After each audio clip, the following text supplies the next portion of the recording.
welcome back. As you can tell from the title, it's not a kata video. Today we're going to be running through some of the kicks that you guys need to know.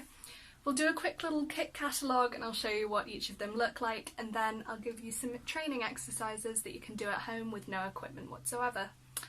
Let's get on to the video. So we're starting off with our front kick, which is the first kick that you learn. There are a few things we've got to remember for this one. So first of all, making sure that you're kicking with the ball of your foot and definitely not kicking with your toes, because that's quite painful, okay? So make sure you're kicking with the ball of your foot. Second off, there are 4 steps to doing a front kick, okay? So make sure you're doing all 4. The first step is lifting up your knee. The second step, you're snapping out your kick. The third step, which is the one that a lot of people forget, is making sure you snap your foot back in, okay, because it's a snap kick. And then the fourth step is you're putting your foot down in front of you. So that's our 4 steps to a front kick. And the last thing to remember is making sure that you keep your hands up in a guard to protect yourself. So moving on to side kicks, there are a few things to consider again. So starting off with your foot, you want to make sure you're kicking with the sword edge of your foot. So that's the edge on the outer side of your body. You've got to make sure that you're kicking with that sword edge rather than the whole of the flat of your foot, because then your kick is going to be stronger because it's a smaller surface area.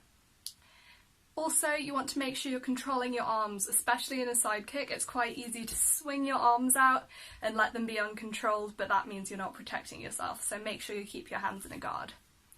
Lastly, there are 2 different types of side kicks, okay? So there's side snap kicks and side thrust kicks, and you've got to make sure you know the difference between them. So with the side snap kick, we're making sure that you're snapping your foot out and back in before putting it down, where a side thrust kick, you've got to make sure you're snapping it out and then you hold it there and then you put it down. So a lot of times it can be very easy to make your roundhouse kick look a lot like a side kick, but we've got to make sure we know the differences, okay? So for a roundhouse kick, you're kicking with either the top of your foot or the ball of your foot. So there are 2 different ways of doing this kick. So you can use the top of your foot like this, or you can use the ball of your foot like this. You also want to make sure that instead of coming up through the centre, you're coming up and round, okay? So it's almost like you're getting on a bicycle or a horse or something. So you're coming up and round with your knee. Or if you're sparring, there is a slightly different way to do it. If you're sparring, for instance, you could come through the centre and then twist into the roundhouse kick so that your opponent thinks you're doing a front kick, but you're actually doing a roundhouse kick, and that can really be useful when you're sparring. Also, you want to make sure you're pivoting your bottom foot, okay?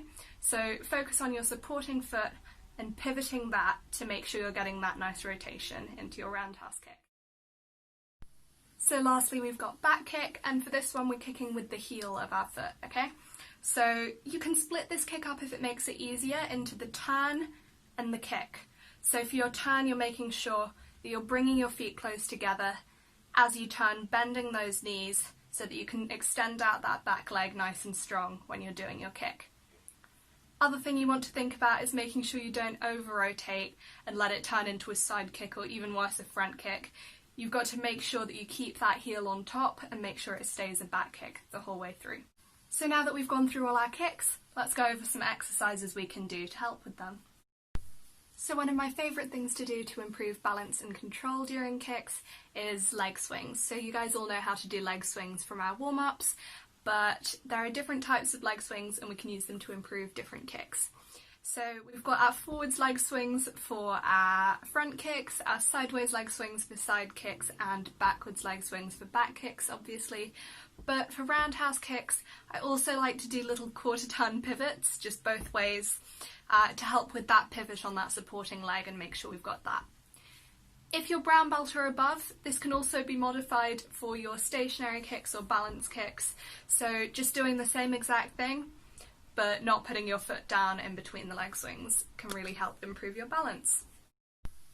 So this next one, you need a chair. This is my chair. It's a little bit small, but if you just get something about this height, and basically you're just going to kick over it. So for a front kick, for instance, you would lift up your knee, snap it out over the chair, snap it back in and put it down. So it helps to make sure you've got those nice 4 steps in there. But it also makes sure that your kick is high enough, because obviously our kicks do need to be above belt height.